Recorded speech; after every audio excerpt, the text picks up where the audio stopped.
Ya, selamat sore Freddy. Betul sekali memang tadi rapat kerja antara Menteri Pertanian Amran Sulaiman dan juga Komisi 4 DPR membahas tentang kasus beras oplosan yang saat ini sedang terjadi.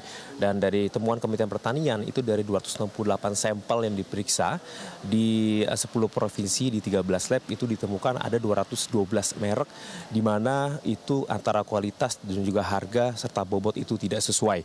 Dan tadi Amran juga menyebutkan bahwa dari 212 merek itu sebanyak 26 merek itu sudah diperiksa oleh kepolisian dan mereka mengakui praktik kecurangan yang dilakukan.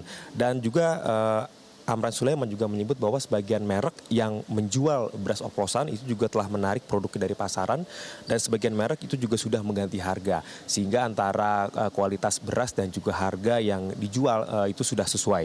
Dan Amran mengatakan bahwa dari pihak Kementerian Pertanian itu sudah menyurati kepolisian dan juga Kejaksaan Agung untuk mengawal kasus ini dan juga memberikan sanksi tegas kepada pihak-pihak perusahaan yang melakukan praktik ini.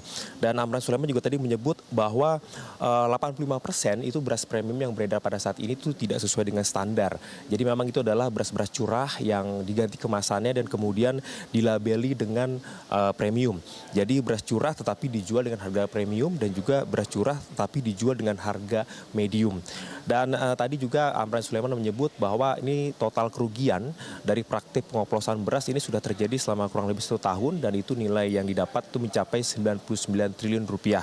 Namun Amran Sulaiman menyebutkan bahwa tidak menutup kemungkinan jumlah kerugian ini bisa terus bertambah jika nanti ditemukan dari hasil penyidikan bisa saja ini potensi kerugian bisa lebih besar jika memang praktik pengoplosan ini sudah berlangsung lebih dari 1 tahun.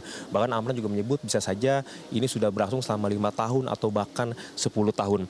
Dan tadi dalam rapat kerja di Komisi 4 juga tadi Ketua Komisi 4 DPR RI Siti Hediati Haryadi atau Titik Soeharto juga turut menyoroti kasus beras premium di oplos ini dan Titik Soeharto juga meminta agar perusahaan yang terlibat itu agar ditindak tegas agar menimbulkan efek jerah sehingga masyarakat tidak lagi dirugikan. Dan memang untuk kasus beras oplosan ini cukup menyita perhatian masyarakat karena selama ini banyak masyarakat yang tidak menyadari bahwa beras-beras premium ataupun medium yang dibeli itu ternyata kualitasnya adalah beras curah.